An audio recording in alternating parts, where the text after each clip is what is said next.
La pobreza en la Argentina en el último semestre subió a 52,9%. Esto significa casi 25 millones de personas en todo el país que son pobres. Ya desarrolla este tema, Lucrecia, a ver.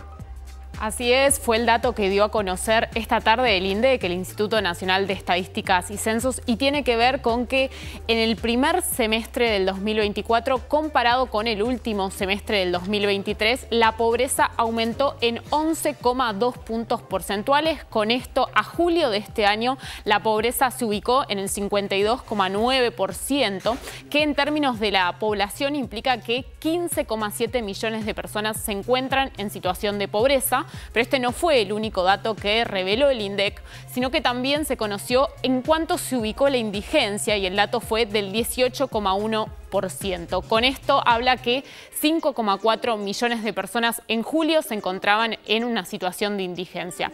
Lo que tenemos que tener en cuenta es cómo se llega a este 52,9% de pobreza. Según información que comunicó esta tarde el Ministerio de Capital Humano, que lidera Sandra Petovelo, desde el segundo semestre de 2017 hasta el segundo semestre de 2023, la pobreza escaló desde el 25,7% al 41,7%. Estamos hablando de un incremento de 16 puntos porcentuales durante este lapso de tiempo. Cuando el gobierno asume en diciembre y hasta la fecha, llevó a cabo desde el ministerio que lidera Sandra Petovelo diferentes medidas para intentar contener la situación de emergencia social, guiados en dos premisas. La primera de ellas, terminar con los intermediarios que había en la política, y la segunda, llevar a cabo los aumentos en base a indicadores objetivos. Con ello, la Asignación Universal por Hijo y la AUE, que se conoce como la Asignación Universal por Embarazo, tuvieron un incremento del 308% desde el mes de diciembre a septiembre. Si lo miramos en términos del poder adquisitivo, este incremento sigue siendo mayor a la inflación, es decir, el poder de compra de estas dos asignaciones aumentaron en los primeros meses del gobierno de Javier Milei. Pero también el plan 1000 días tuvo un incremento del 1126% desde diciembre hasta septiembre. Ahora vamos a ver en términos de la canasta básica lo que implicó el aumento de estas dos asignaciones.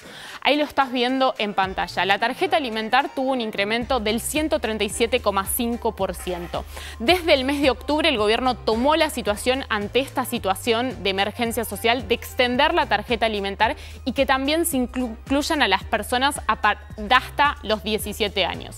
Si miramos la tarjeta alimentar y la UH en términos de la canasta básica, a diciembre pasado solo alcanzaban al 49%. Es decir, si vos recibías la asignación universal y la tarjeta alimentar, solo cubrías el 49% de la canasta básica alimentaria, y a partir de los incrementos que dio el gobierno, hoy logran cubrir casi el 100%. Sin lugar a dudas, hay un montón y un gran camino por recorrer por parte del gobierno para lograr revertir la situación de la pobreza en la Argentina.